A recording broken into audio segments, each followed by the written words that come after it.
Ya begini ya, kalau lu udah memutuskan jadi orang baik, lalu ada perlakuan yang tidak baik yang menerpa diri lu, maka sadarilah bahwa kita ini nggak bisa mengontrol atau mengendalikan apa yang ada di luar kita. Yang membedakan kita sama orang lain adalah dalam hal respons gitu. Ketika ada yang baik datang kepada kita, ya respon kita gimana gitu, baik juga atau justru malah membalasnya dengan keburukan. Nah, kalau yang datang itu yang buruk, yang terjadi khususnya umumnya di dunia ini, khususnya yang menimpa ke diri kita atau kehidupan kita sehari-hari, lalu bagaimana cara kita merespon? Nah, kan responnya bisa balas buruk juga, atau bereaksinya dengan buruk juga, atau dengan baik ketika ada keburukan yang datang atau menimpa kita. Ya, itu yang membedakan kita sama orang lain. Nah, itu semua kan ada nilai kehendaknya atau keputusan kita gitu. Nah, keputusan kita untuk merespon dengan baik dari keburukan yang menerpa kita, yaitu semua ya hidayah atau petunjuk. Hidayah yang dimaksud di sini selain hidayah ilmu, kita berilmu nih, artinya kita memahami bahwa merespon dengan baik itu dampaknya juga baik buat kita. Ya biasa yang orang tahu bahasa umumnya, apa yang kita tanam itu yang kita tuai, kan begitu. Tetapi ada hidayah yang sifatnya memang di luar kuasa kita, yaitu ya dari Allah aja. Allah yang punya kuasa hidayah yang satu itu. Nah, kita hanya perlu menyadarkan atau menghadirkan di diri kita ini, di pikiran kita ini, ya kalau pakai bahasa doa, ya Allah ya kasih hamba petunjuk gitu. Kasih hamba petunjuk supaya bisa merespon sesuatu ketika ada yang buruk menimpa kita, kita tetap meresponnya baik. Contoh ketika kita ditimpa musibah kan buruk tuh, kita tetap meresponnya baik begitu. Nah, itu yang membedakan antara satu orang dengan orang lainnya, dan itu yang memuliakan kita. Memuliakan kita, bukan kita yang menjudge diri kita mulia, enggak, tapi Allah yang memuliakan kita. Dan kemuliaan itu ya sebaik-baik kemuliaan ya menurut pandangan Allah, bukan pandangannya manusia. Hanya karena lu cantik, lu tampan, lu punya banyak uang, lu punya banyak harta, lu terkenal, bahkan lo punya karya sekalipun, kalau ada nilai kesombongan dari lu, itu semua bukan kemuliaan gitu. Nah, banyak orang kan menstandarkan sesuatu kemuliaan atau kebaikan itu kan dari menurutnya orang, menurut gua, padahal ya penilaian terbaik justifikasinya yang dari Allah, dari syariat, kalau punya iman ya. Kalau enggak ya lain lagi ceritanya. Dan bersabar atau bertahan di dalam kesabaran saat mendidik diri, menempa diri, membiasakan diri jadi orang baik, ya memang seumur hidup sampai mati. Nggak ada orang kita berhenti belajar akhlak gitu, nggak ada istilahnya. Terus karena berlaku setiap hari kita berinteraksi, kita berkomunikasi, kita melakukan aktivitas dan segala macamnya gitu. Ya ada ujiannya sendiri pasti bagi orang yang baik ini ya, yang dia memutuskan udahlah gue jadi orang baik aja lah gitu. Mau yang merespon gue buruk, udah mau keadaan dunia ini hina dina gitu ya, udah kita tetap jadi orang baik deh gitu, karena ya itu yang lo tanam, ya itu yang lo hasilkan nanti, dan nggak ada ruginya. Walaupun kesannya kita dilecehkan, dihina, direndahkan, diacuhkan, diabaikan, dibuang, tapi sadarilah itu bahwa penilaian manusia, justifikasi manusia itu tidak lebih penting dari penilaiannya Allah. Dan ingat, dunia ini beda sifatnya sama di akhirat. Di akhirat mah jelas yang masuk neraka kayak gimana, yang masuk surga kayak gimana. Dunia nggak kayak gitu. Dunia nggak kayak gitu. Yang kelihatannya baik belum tentu benar-benar baik, belum tentu benar.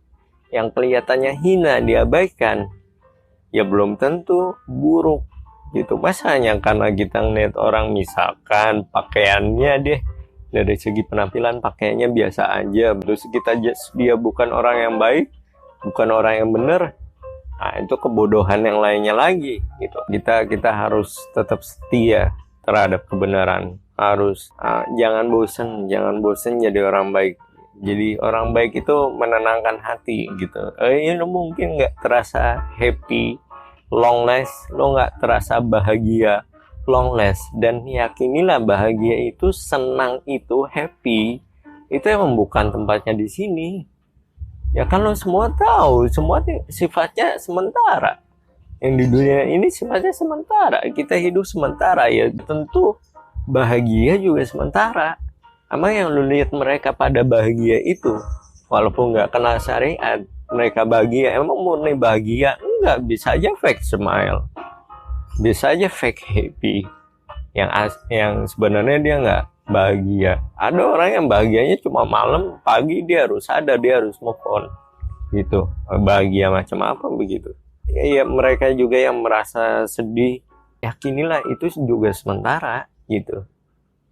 Nah, seburuk-buruknya keadaan atau kecemasan lo gitu ya, lo misalnya mikir, oh jangan-jangan hidup gue susah atau bahkan miskin sampai mati. Ya mati itu bukti bahwa semuanya sementara gitu. Cuma lo nggak tahu kapan lo mati gitu loh. Let's say lo hari ini umur 25, terus misalnya meninggalnya umur 60, hitung aja berapa tahun lagi. Terus misalnya seburuk-buruknya keadaan sampai umur 60, dari 25 sekarang lu miskin terus, lu susah terus, ya itu tetap namanya sementara gitu. Yang banyak yang nggak orang pikirin itu kesudahannya nanti, yaitu di akhirat nanti. Nah itu yang mengerikan, jauh lebih mengerikan. Makanya ada hadis yang mengatakan bahwa ada orang paling susah hidupnya di dunia, terus dimasukin ke surga.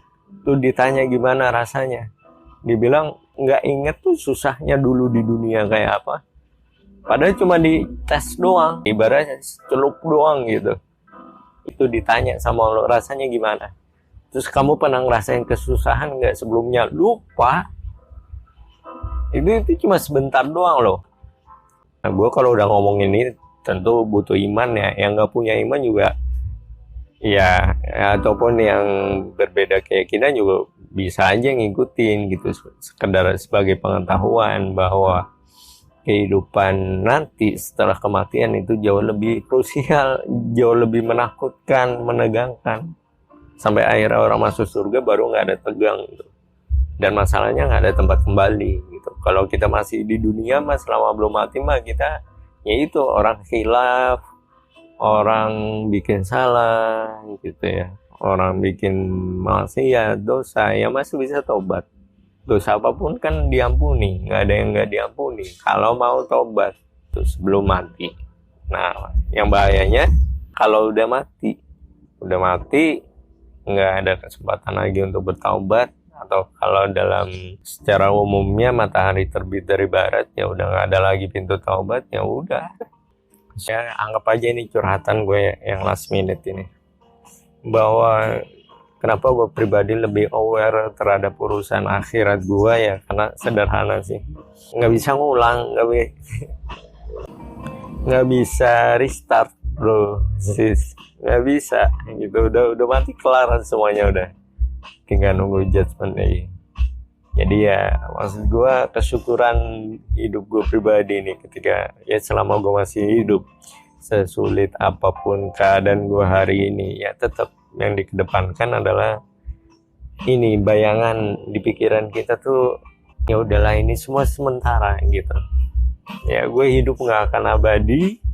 Terus ya kalau di dalam syariat dijelaskan memang mendekati hari kiamat itu kehidupan semakin chaos secara umum, dari pendidikan, moral, budaya, ekonomi, sosial dan lain sebagainya begitu. Tapi ya takut juga mati, dalam artian ya kita nggak boleh percaya diri kalau hanya karena misalnya kita rajin ibadah terus merasa bekal cukup, ya itu mah bisikan setan lagi itu. Gitu, kita nggak boleh merasa pede. Ya gue pribadi juga begitu, ada kekhawatiran ya gue kalau mati hari ini gitu kasarnya, Ya gue nggak tahu bekal gue cukup atau enggak, karena gue nggak tahu amalan gue yang diterima itu seberapa banyak.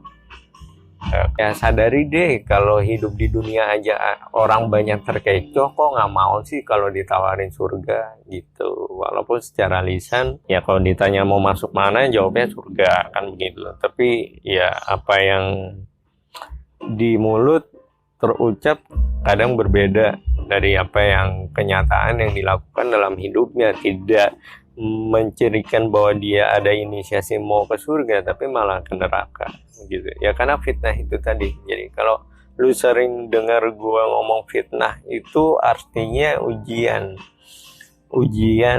atau dengan kata lain sesuatu yang mengecohkan, sesuatu yang menghindarkan, yang mengaburkan pandangan kita dari ini yang benar mana nih, ini yang salah mana nih. Nah itu artinya fitnah itu begitu, ujian.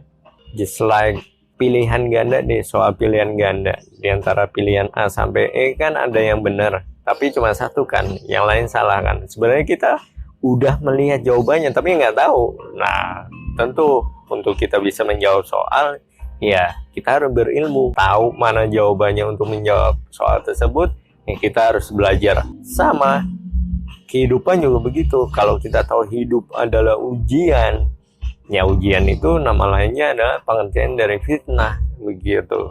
Nah orang ketika gue bilang banyak terfitnah, artinya banyak yang nggak lolos ujian, nggak lulus, nggak bisa jawab soal. Ketika orang nggak bisa jawab soal, ya balik ke pengertian yang tadi, karena dia nggak belajar, karena dia nggak berilmu. Jadi belajar itu seumur hidup sampai mati. Dan dalam praktek kehidupan sehari-hari, latihlah diri sebagai orang baik. Latih diri kita untuk tetap berada dalam kebaikan. Khilaf mah tetap khilaf, dosa mah tetap dilakukan, baik yang sekarang masih kita lakukan sadar atau nggak sadar, baik secara langsung maupun nggak langsung pun, yang di masa yang akan datang tetap kita akan bikin dosa, karena itu sifat manusia. Tetapi yang membedakan antara yang berilmu dan yang tidak adalah seberapa cepat dia sadar dan kembali ke jalan yang benar setelah sebelumnya dia berada di jalan yang menyimpang begitu.